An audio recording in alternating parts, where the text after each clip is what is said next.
Morning, folks. It's Kerry with 401k Dexter's here. It is Friday, December 1st. So we are 62 days into retirement. This week's been a good week. We got all the Christmas decorations out of the attic and the storage room and started decorating the house. Linda finally looked at me and said, "Okay, I'm ready. Start putting stuff up." It's kind of funny that way. She doesn't want to see any of the Christmas decorations previous to Thanksgiving. She wants to go through that and enjoy, the Thanksgiving fall festival season, and then she's ready for Christmas. So right after Thanksgiving, it took her, about a week, and then she looked at me and said, "Okay, I'm ready to have the Christmas tree up." So we got a lot of stuff out, put it up on the shelves and the countertops. Got the Christmas tree up, had the kids over. And I mentioned in a previous video that I had run across this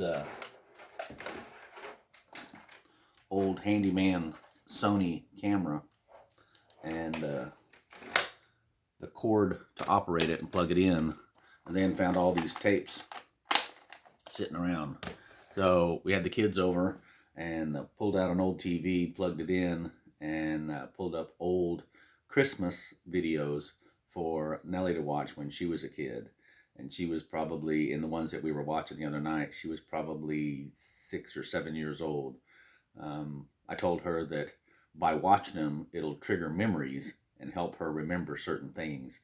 So we pulled up one of the videos from a cruise that we took in Hawaii, and she kept saying, "Oh, I remember that. Oh, I remember that." So it's funny how the visual memories on screen causes her mental memories to come forward.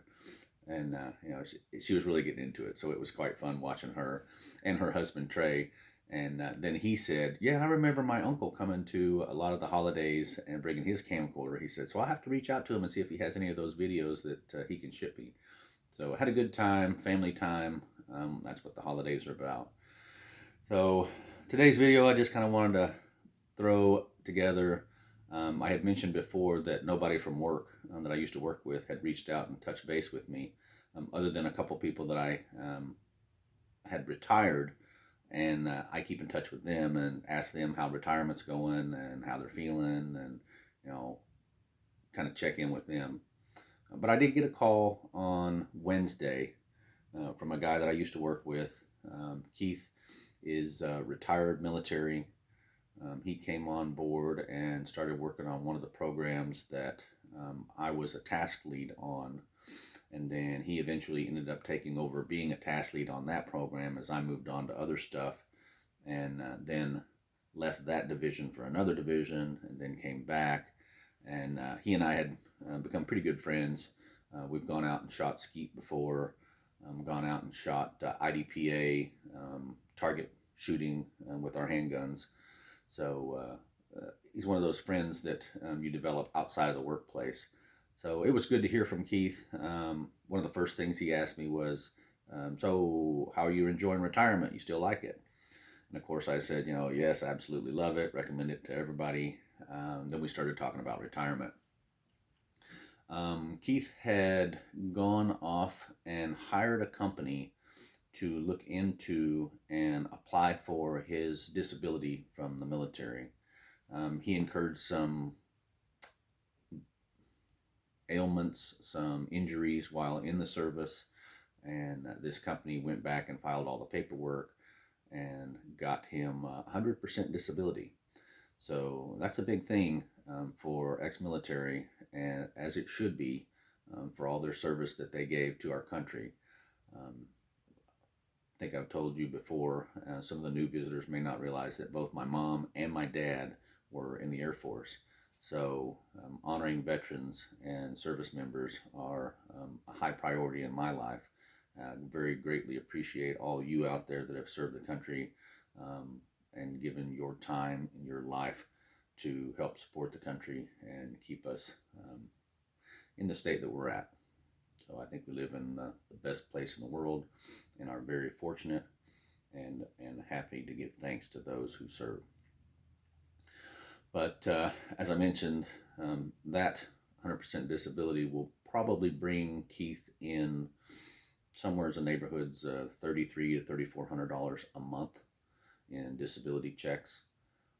In addition to that, Keith retired from the Air Force, so he has that retirement benefit. So, and I wasn't in the service, but my dad was, and he retired after 22 years. So I have somewhat of an idea. So let's just say Keith gets, $3,500 or $3,000 from disability. Throw in another $2,000 for his retirement benefit. That's $5,000. Keith said that he just passed 62, so he could start claiming Social Security.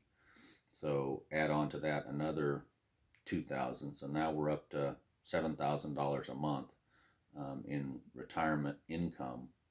Um, Being a disabled vet, he doesn't pay taxes on his home in Texas. His home is paid off. He does have a truck that I think he recently bought to tow around a huge RV, but I believe he paid cash for the RV. His wife is from Missouri and his family is from Michigan. He has a son that lives in Florida, so they enjoy hooking up the RV and traveling here and there, hooking it up. One thing that he did say that he enjoys is that Starlink service put out by Elon Musk's company. He said that the package that he has while he's traveling around, he can turn it on and off, but it's just as if you were hooked up to fiber internet. So that's one thing that he enjoys is being mobile.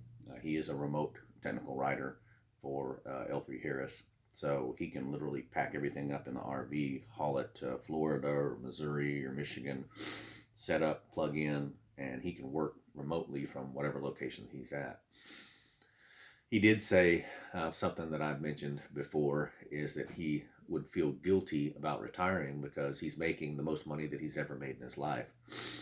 And I told him, Keith, that's how it's supposed to work. You're supposed to gain in salary up to a point and then retire. It's not supposed to, gain to a certain level and then back down and then back down and then back down and then retire. And I reiterated to him a lot of the things that I've learned on Josh Scanlon's channel, on Rob Berger's channel, on James Knoll's channel about the amount of years that you work past your 40 earned credits really doesn't increase your Social Security check that much. So if you're sticking around for an increase in Social Security for those last few high paying years, the math just really isn't there to support that. So we talked about what we're doing out at the homestead, how things are progressing out there.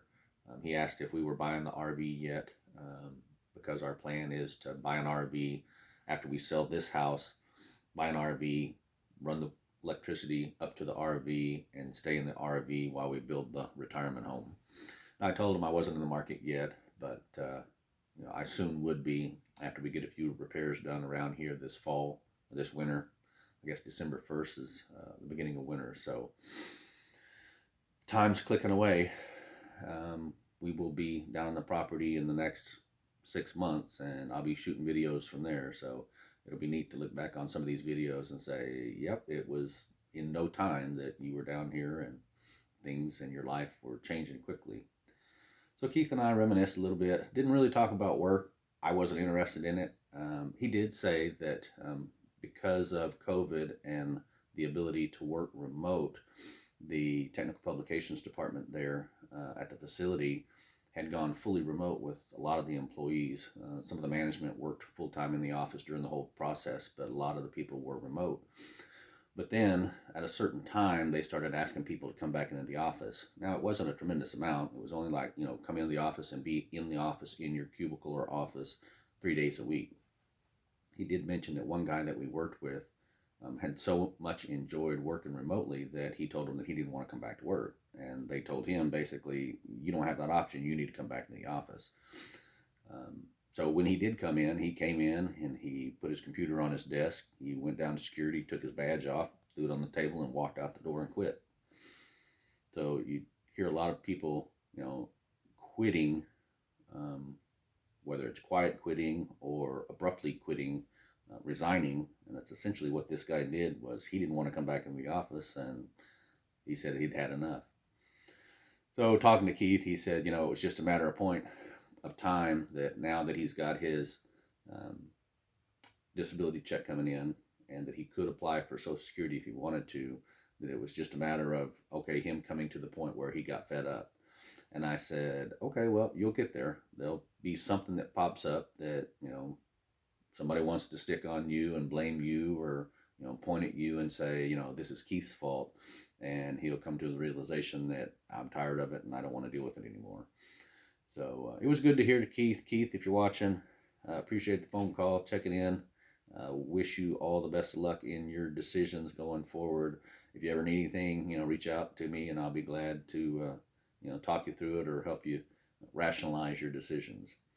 So you guys have a good weekend. This is Kerry with 401k Dexters. Out.